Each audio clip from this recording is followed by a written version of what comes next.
So welcome everyone. तो आज हम स्टार्ट कर रहे हैं पीएचपी का playlist.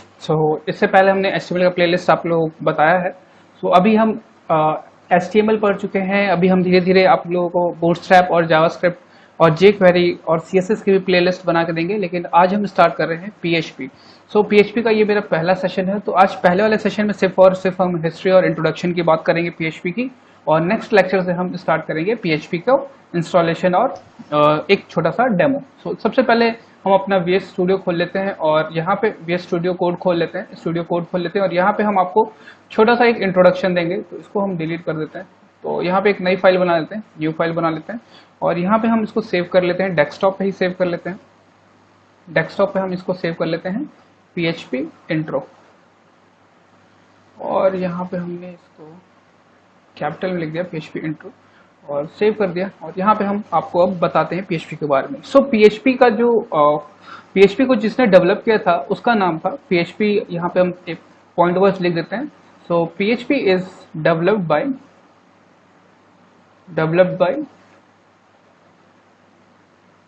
Bye Rasmus Lerdorf. Rasmus Lerdorf ने इसे बनाया था in year 1994। In year 1994 Rasmus Lerdorf ने इसे जब बनाया तो इसका अभी जो आप जानते हो पीएचपी का जो नाम जानते हो, फुल फॉर्म जानते हो, वो है hypertext preprocessor. Hypertext preprocessor.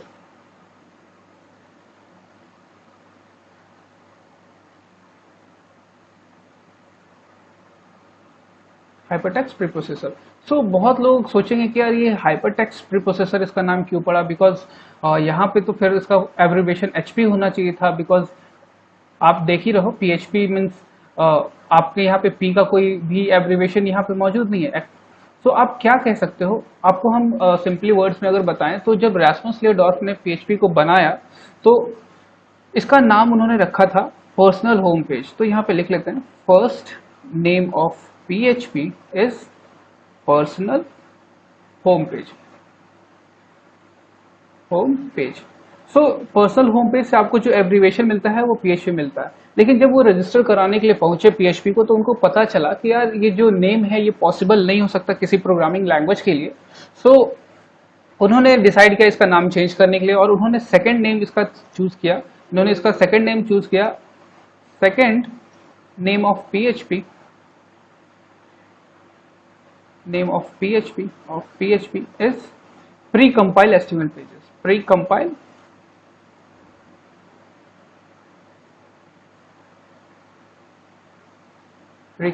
HTML pages। यहां से भी आपको जो एब्रीवेशन मिलता है वो भी क्या मिलता है PHP। लेकिन यार ये नाम भी पॉसिबल नहीं हो पाया because it is not a precompile HTML pages, क्योंकि PHP प्रीकम्पाइल HTML पेजेस का कॉन्सेप्ट नहीं है। ये नाम भी पॉसिबल नहीं हो पाया। लेकिन उस वक्त जब ये मार्केट में आ चुका था PHP और लोगों के बीच में जो वर्ड था PHP वो बहुत ज्यादा फेमस हो चुका था। लोग क्या कह रहे थे कि यार मार्केट में एक नई लैंग्वेज आई, सीखते हैं और PHP सबके मुंह पे आ गया PHP, और लोगों के बीच में ये जो एब्रीवेशन है PHP बहुत ज्यादा फेमस हो गया। जब रास्मस लियोडॉर्फ ने इसको रीनेम किया और इसका नाम जब रखा हाइपरटेक्स्ट प्रीप्रोसेसर, तो ये जब नाम रखा उन्होंने तो इन्होंने देखा कि यार जो लोग हैं अभी भी उसको PHP नाम से ही पुकारते हैं। तो उन्होंने कहा कि ठीक है यार एब्रीवेशन चेंज नहीं करेंगे, एब्रीवेशन PHP रहने देते हैं। आज भी हम इसको PHP के ही नाम से जानते हैं, जबकि ये इसका जो एब्रीवेशन होना चाहिए था वो HP होना चाहिए था। तो आप लोगों को समझ में आया कि PHP का जो नाम है वो PHP कैसे पड़ा। तो वो पर्सनल होम पेज पहला नाम था, दूसरा था प्री कंपाइल HTML पेजेस, तो वहां से एब्रीवेशन PHP मिल रहा था उसको। लेकिन लोगों के बीच में ये फेमस हो चुका था। तो बाद में जब उन्होंने लैंग्वेज का नाम चेंज किया, फुल फॉर्म चेंज किया, हाइपरटेक्स्ट प्रीप्रोसेसर रखा, तभी भी उन्होंने एब्रीवेशन PHP रखा बिकॉज ये ऑलरेडी फेमस हो चुका था। यहाँ पे लिख सकते हैं PHP name is already famous, that's why it is kept। इसको रख लिया गया PHP जो एब्रीवेशन था इसको रख लिया गया बिकॉज ये ऑलरेडी फेमस हो चुका था यूजर्स के बीच में। PHP बेसिकली किस लिए आई? PHP जो है वो डायनेमिक प्रोग्रामिंग करने के लिए आई। डायनेमिक प्रोग्रामिंग क्या होती है मैं आपको अभी एक्सप्लेन करूंगा। यहाँ पे लिख लेते हैं PHP came for dynamic programming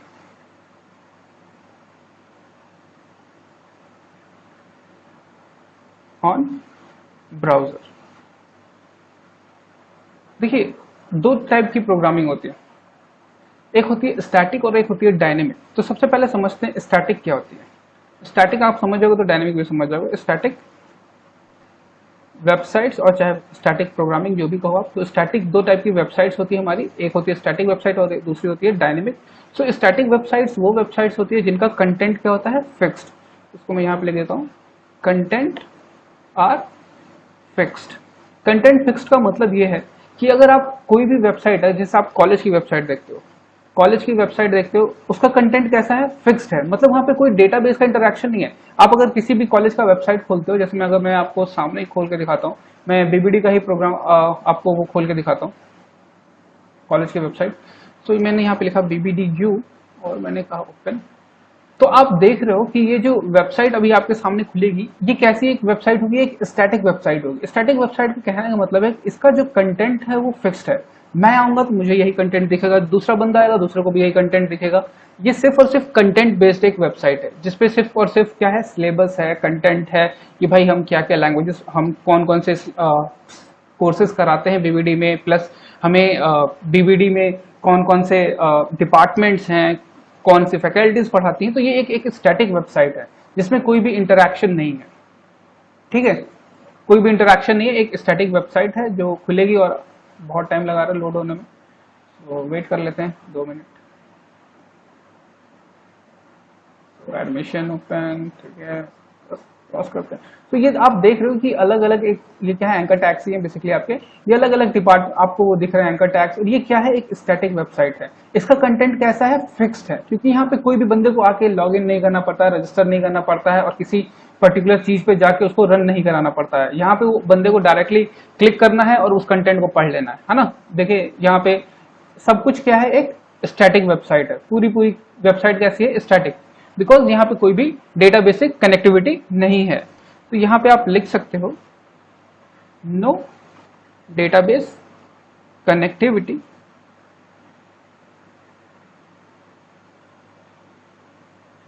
on static website.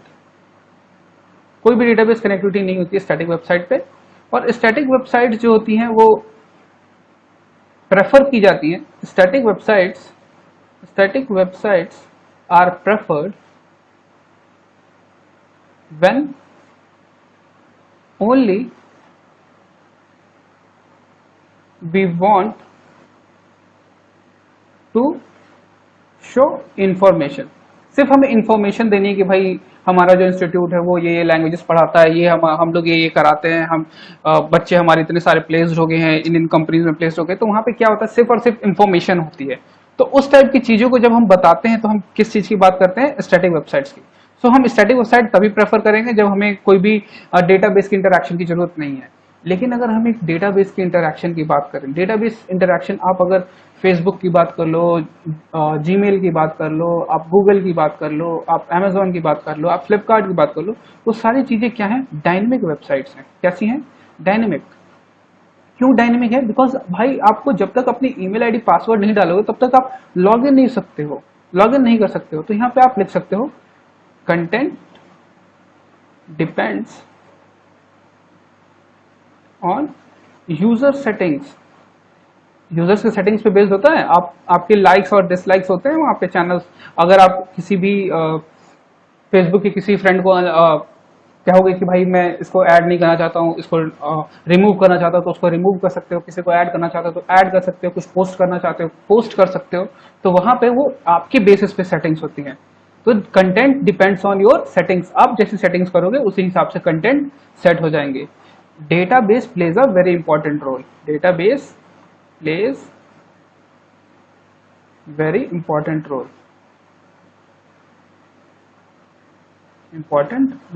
database plays a very important role। ठीक है, और dynamic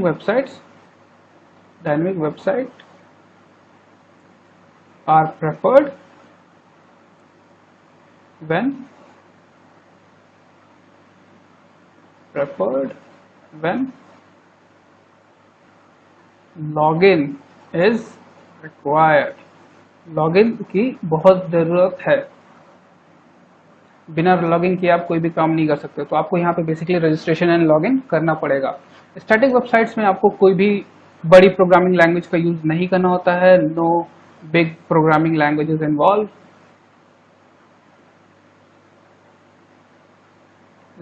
involve, like Java, Python और Angular, इन सब की जरूरत नहीं है आपको। लेकिन अगर आप डायनेमिक प्रोग्रामिंग करते हो तो यहाँ पे आपको इन प्रोग्रामिंग लैंग्वेज की जरूरत पड़ेगी। जावा डेटाबेस मतलब MySQL, Python like programming is important। ठीक है, तो ये प्रोग्रामिंग लैंग्वेजेस क्या है, यहाँ पे इंपॉर्टेंट रोल प्ले करती हैं। ठीक है, सो आप लोगों को थोड़ा सा समझ में आ गया होगा कि स्टैटिक वेबसाइट्स क्या होती है, डायनेमिक वेबसाइट्स क्या होती है। सो PHP में हम क्या बना सकते हैं, डायनेमिक वेबसाइट बना सकते हैं। सो आज के अगर हम आपको मार्केट में शेयर बताएं PHP वेबसाइट्स की, तो approximately 79.8% websites are developed on PHP। 79% websites जो है वो PHP पर डेवलप की गई हैं। ये जो डेटा लिया है W3 टेक से लिया हुआ है, W3 टेकीज से ये डेटा लिया हुआ है। ये जो वेबसाइट्स हैं, जैसे अभी मैंने आपको BBD का ही वेबसाइट दिखाया, आप BBD के हर पेज को देखोगे, कोई भी पेज खोलो आप, अबाउट, स्कूल, एकेडमिक्स, ये सारे पेजेस कैसे हैं, स्टैटिक पेजेस हैं, सिर्फ और सिर्फ कंटेंट है उस पर। लेकिन जैसे मैं कॉन्टैक्ट पेज पे क्लिक करता हूँ, जैसे मैं, देखिए ये सारे पेजेस कैसे हैं, स्टैटिक पेजेस हैं, सारे पेजेस कैसे हैं, स्टैटिक हैं। कोई भी यहाँ पे डेटा, यहाँ पे आप क्या कर सकते हो, देख सकते हो कि क्या क्या शेड्यूल है, कौन कौन से कोर्सेज कराए जाते हैं, कौन फैकल्टीज पढ़ाते हैं। लेकिन अगर आप कभी भी इस पे क्लिक करोगे कॉन्टैक्ट पेज पे, तो यहाँ पे जो सबसे पेज जो खुल के आता है, ये पेज क्या है, डायनेमिक पेज है। क्यों ये डायनेमिक पेज है, बिकॉज यहाँ पे डेटाबेस की कनेक्टिविटी होती है।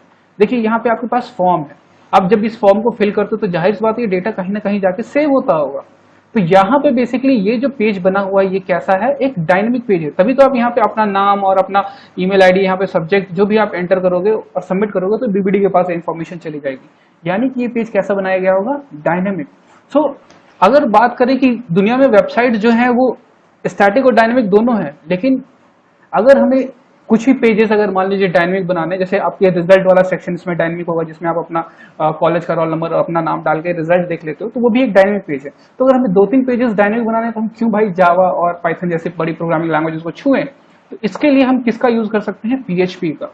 सो उसी बेसिस पे अप्रोक्सीमेटली 10 में से 10 out of, sorry 8 out of 10 websites,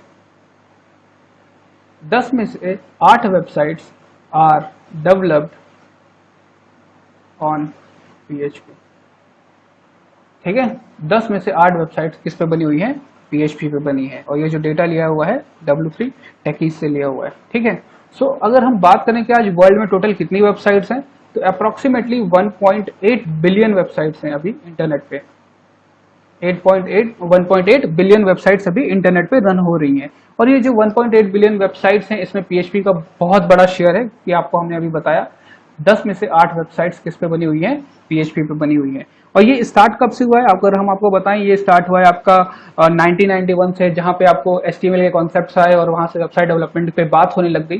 तो बेसिकली आपका उसी वक्त से आज तक 1.8 बिलियन वेबसाइट्स डेवलप हो चुकी हैं PHP पे। सो PHP इतना फेमस क्यों है यूजर्स के बीच में? PHP के फेमस होने के पीछे जो वजह है वो ये भी है कि PHP जो है बहुत फास्ट प्रोग्रामिंग करती है। It is very fast and easy to learn. बहुत फास्ट है और बहुत इजीली आप सीख सकते हो, बिकॉज बहुत सिंपल सिंटैक्स है। सिंटैक्स क्या होता है, जो तरीका होता है कोड लिखने का, बहुत सिंपल सिंटैक्स है। किसी प्रोग्रामिंग लैंग्वेज से अगर आप कंपेयर करोगे इसको, तो इसके सिंटैक्स बहुत ईजियर है और बहुत इजीली आप समझ सकते हो। Syntax syntax is very easy. Okay, बहुत इजी सिंटैक्स आप यहाँ पे देखोगे। सिंटैक्स बेसिकली आपके जो कोड्स होते हैं, आप जो टाइप करते हो कोड्स, वो बहुत इजी हैं इसके, ठीक है। पीएचपी जो है वो PHP runs 4 to 5 times faster on server. Server क्या होता है, जो आप इंटरनेट जो बोलते हो, जहां पे अपने प्रोजेक्ट्स को रन कराते हो। जैसे हम इसमें जैम्प चाहे वैम्प सर्वर का यूज करेंगे, तो उस पर 4 to 5 times फास्टर रन करती है उन सर्वर्स पे। दैट्स वाई पीएचपी को प्रेफर किया जाता है। और ये फास्टर क्यों होती है? बिकॉज इसमें क्या होता है, Zend scripting, because of Zend scripting engine, Zend scripting engine.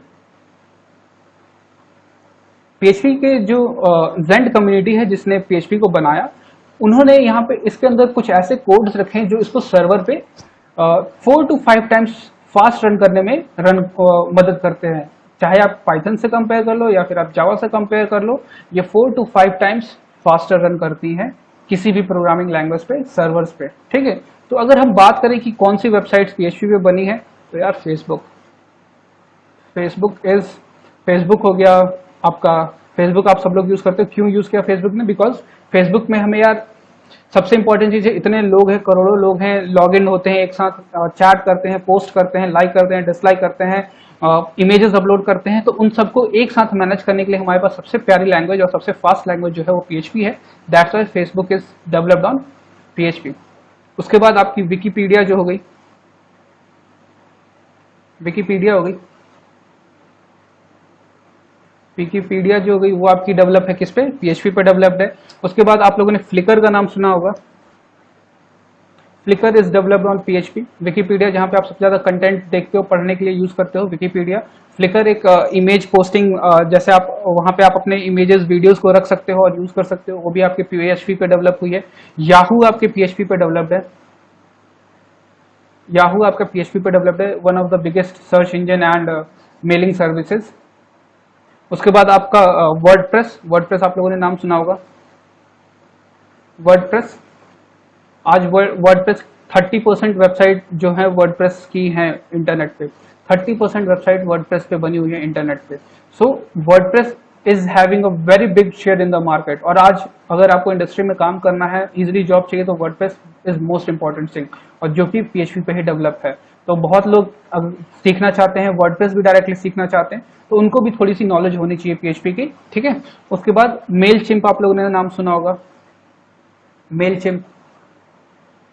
Chimp क्या है? One of the bulk mailing system है, जिसमें आप क्या कर सकते हो, एक साथ अगर बिजनेस मेल्स भेजने बहुत सारे लोगों को, तो आप भेज सकते हो 5000 10,000 लोगों को मेल भेज सकते हो यहाँ से मेल चिम्प। ओके, सो आप लोगों को थोड़ा सा ब्रीफ इंट्रोडक्शन दिया। उसके बाद अगर मैं आप लोगों को थोड़ा सा बात करूं कि प्रोग्रामर्स के बीच में पीएचपी और क्यों फेमस है, तो because of its framework. Framework क्या होता है, अगर हम सिंपल लैंग्वेज में बोलें, तो ये आपके काम को आसान करने के लिए बना होता है। जैसे कि अगर मान लीजिए आपको चाय पीनी है, आप डेली चाय पीते हो, तो क्या होता है, आप जब चाय पीते हो तो आप क्या कहते हो कि भाई किसी दिन चीनी ज्यादा कर देते हो, किसी दिन चाय पत्ती ज्यादा हो जाती है, किसी दिन कोई स्पाइसेस डालते हैं तो उसकी इंग्रेडिएंट ज्यादा हो जाती है। तो हम क्या कर सकते हैं, इन सारे इंग्रेडिएंट्स को मिक्स करके एक जार में रख सकते हैं। उस जार में जब मिक्स करके रखेंगे, तो जब हम उसको यूज करेंगे चाय बनाने के लिए, तो गलती के चांसेस क्या है? कम है, गलती के चांसेस कम हो जाएंगे। तो फ्रेमवर्क्स भी कुछ इसी तरीके से है, ये अपने अंदर सारे कोड्स को अपने पास रखे होते हैं, और अगर आप जब भी प्रोजेक्ट बनाते हो तो इन्हीं में से कोड्स को यूज कर लेते हो, जिससे जो प्रोजेक्ट डेवलपमेंट है वो फास्ट हो जाती है, और मैनेज इजीली कर सकते हो, और एरर के चांसेस कम होते हैं। तो पीएचपी के पास बहुत सारे फ्रेमवर्क्स हैं, जिसमें से अगर हम प्योर फ्रेमवर्क्स की बात करें, तो प्योर फ्रेमवर्क्स वो फ्रेमवर्क्स होते हैं जिसके लिए आपको पीएचपी की डेप्थ नॉलेज होनी चाहिए। अगर आपको प्योर फ्रेमवर्क यूज करें तो पीएचपी की डेप्थ नॉलेज होगी, तभी आप इसको यूज कर सकते हो। आप लोगों ने नाम सुना होगा लारावेल का, लारावेल का नाम सुना होगा। उसके बाद कोड इग्नाइट का नाम सुना होगा। उसके बाद आप लोगों ने केक PHP का नाम सुना होगा, उसके बाद आपने सिम्फनी का नाम सुना होगा, बहुत सारे हैं यार, सब नहीं लिख सकते हम यहाँ पे। उसके बाद अगर एक्सटेंशन बेस्ड फ्रेमवर्क की बात करें, extension based framework,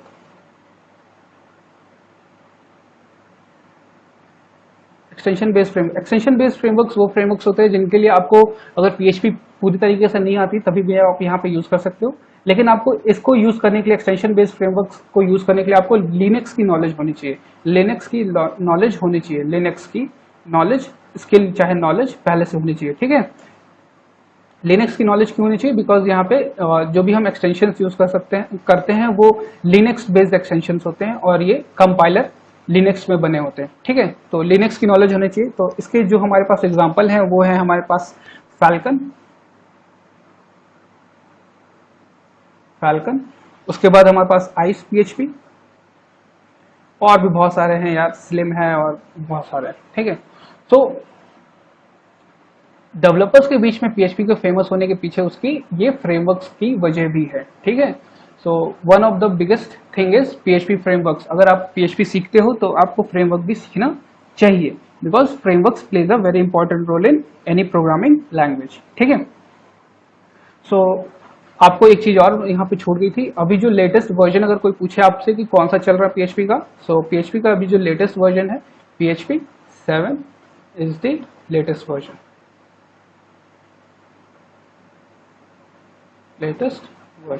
okay. So मैंने आप लोगों को जो भी इंट्रोडक्शन हो सकता था इसमें मैंने आप लोगों को दे दिया है। नेक्स्ट लेसन से चाहे नेक्स्ट सेशन से मैं आप लोगों को इंस्टॉल करना सिखाऊंगा XAMPP को, बिकॉज हम सर्वर का यूज करेंगे किसी भी PHP को प्रोग्राम को रन कराने के लिए, बिकॉज हम उसको डायरेक्टली ब्राउजर पर रन नहीं करा सकते, PHP को कोड को हम डायरेक्टली ब्राउजर पर रन नहीं करा सकते, उसके लिए हमें एक सर्वर की जरूरत पड़ेगी और वो सर्वर हमारा XAMPP होगा चाहे WAMP होगा। तो हम तो प्रेफर करेंगे कि XAMPP सर्वर इंस्टॉल किया जाए। So next lecture will be about that. तो मेरे को लगता है मैंने आप लोगों को सब कुछ ब्रीफली समझा दिया है। So that's all for this lecture and please support this channel and share it to your friends. Thank you.